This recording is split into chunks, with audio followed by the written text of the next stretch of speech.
Viešajame kalbėjime dalyvauja 3 šalys, savotiška triada – oratorius, kalba ir auditorija. Pradėkime nuo oratoriaus. Bet kuriam oratoriui yra ne tas pats, ką apie jį mano auditorija. Priklausomai nuo auditorijos nuomonės, kalba gali būti labai sėkminga, bet ji gali ir sužlugti.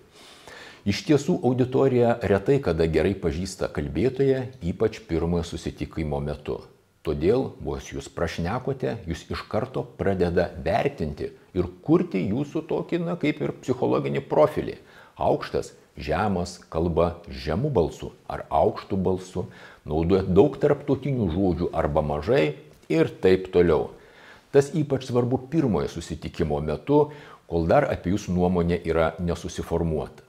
Bet jeigu kalbėti ateina gerai pažįstamas asmuo, tarkime dėstytojas, kuris jums dėsto gal jau kelis mėnesius, ar gerai pažįstamas mokytojas, arba tarkime visuomeniai gerai žinomas žmogus, koks nors politikas, tai mes turime išankstinę nuomonę. Ir jeigu ta kalbėtojo profilis, sakykime, yra skirtingas, mes kalbą suvoksime skirtingai. Tarkime, tą patį tekstą pasakytų politikas ir aktorius, komikas, mes abi kalbas įvertintume tikrai nevienodai. Mes įvertintume ir priklausimą socialiniai grupiai, ir politiniai organizacijai ir taip toliau.